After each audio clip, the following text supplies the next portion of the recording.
Okay, so my video presentation is about Flora Tristan. So, to give some background information, Flora Tristan was a French-Peruvian activist and socialist writer.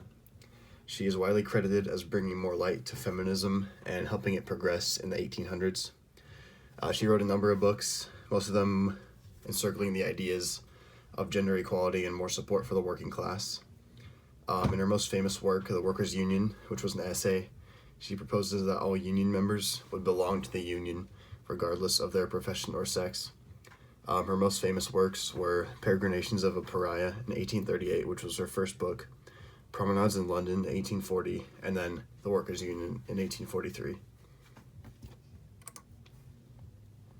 So moving on to her early life, not much is really known about her life until about 1818, when she returned to Paris after leaving, but she was born on April 7th, 1803, in Bordeaux to a Peruvian colonel in the Spanish Navy and a French mother. Her father's family was among the wealthiest families in France, so they lived a very luxurious life. But in 1807, before Flora Tristan had even turned 5, her father passed away, and due to legal issues between her parents and their marriage, the fact that their marriage wasn't completely legal, they didn't inherit any of his belongings after he passed, which left them to live a very impoverished life. And they moved out to the country near Paris, living a much more poor lifestyle than they had been used to previously. So the next 10 or so years of her life, while she was living in the countryside, are rather unknown. Nothing really important happened during that time. But in 1818, when she returned to Paris, she began to work in André Chazal's workshop, coloring various designs, and working on engraving. She ended up marrying him just before she turned 18, but the marriage turned out to be violent, and she left him in 1825. This time was really difficult for her because she had 2 sons and a daughter on the way, so she had to take care of them and worry about giving birth. When her daughter was born in October of 1825, she left her children with her mother and became a lady's maid, which is essentially a butler that travels all over with their boss. She decided to go that route because she was really struggling to find a job and supporting her 2 kids, or her 3 kids at the time. Eventually she connected with her father's family in Peru, and she traveled there in 1832 to try and collect her inheritance, but unfortunately she was unsuccessful. Despite not being able to claim her inheritance, her journey to Peru led her to write her first book, Peregrinations of a Pariah, in 1838. The book explains some of her experiences along the way on her journey to Peru, and it also explains why divorce should be legal, using her own unhappy marriage as an example. However, when André Chazal, her ex-husband, found out that she had written about their failed marriage, he attempted to shoot and kill her, for which he was put in jail. She was severely wounded, but she recovered. Also in 1838, she wrote Memphis, which was based on a proletarian man fighting against oppression from aristocrats and Jesuits, alongside his lover, who was loosely based on Tristan herself. At the end of the novel, the daughter of the proletariat and the woman, their daughter was born with the destiny of redemption, completing the redemption of the proletariat. 1 year after that book, in 1839, she traveled to England for the 4th time, and when she was there, she paid very close attention to how the working class was struggling at the head of industrialization. In her 1839 book, Promenades in London, she reported what she'd observed, and she portrayed all the struggles that she'd observed in London. And then in 1843, she wrote her most famous work, The Workers' Union. She used the knowledge she gained from her travels to Peru and London to write about the strength of the working class. She noticed that the working class had been struggling for over 25 years. They'd been battling hard for their freedom, and they were making no progress.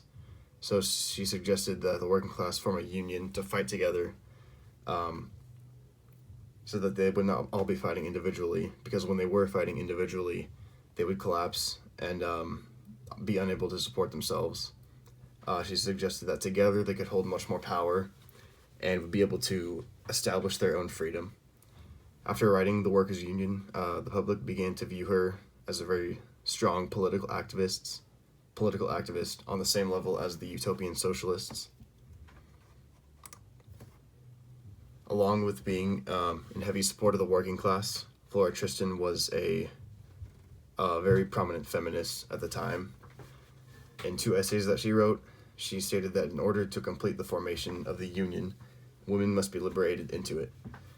She claimed that once women were given their proper rights, everything would smoothen out in society and the working class. Essentially, women's liberation would give the best possible outcome for the most possible people, is what she suggested. However, due to the fact that despite being human beings, women were not often considered equal in the post-revolution French society, she had to construct her argument to tailor to the needs and benefits of men to gain more support. By connecting the social rights movement with women's liberation, she essentially laid the groundwork for feminism. In The Workers' Union, she explains that progressing the idea of feminism and the liberation of women would progress what the French Revolution had initiated. She stated that women would have their day just as the proletariat did. Taking from socialist concepts from her colleagues and mentors that she had worked with, her goal was to form a plan that would be easily achievable for the proletariat. Her attempt to form a common union was the last before she passed from typhoid fever in 1844 at the age of 41.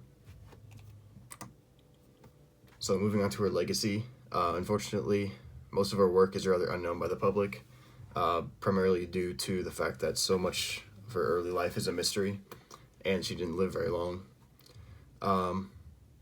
There's plenty of uncertainty about her life, so she didn't leave much of a legacy. However, she was successful in accurately portraying that women are capable of conceptualizing the idea of freedom. Flora Tristan became known as the mother of feminism and of popular communitarian socialism through her fight against the prejudice and misogyny of female oppression. After seeing capitalism fall despite its many promises, she ultimately combined women's struggles with socialism to pave the way for feminism.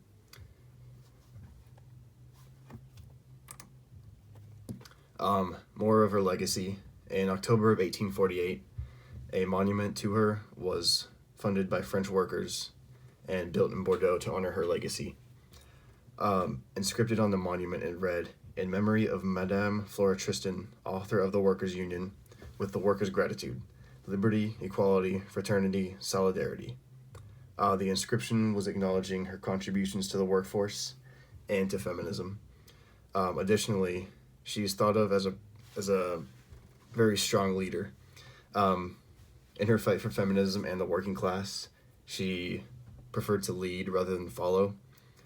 She didn't form alliances because she felt that she could get more done on her own, which created some resentment because people viewed her as, it made her ego look large. She wanted to fight herself, but despite having such a leader personality, she gained much support and essentially got a lot done.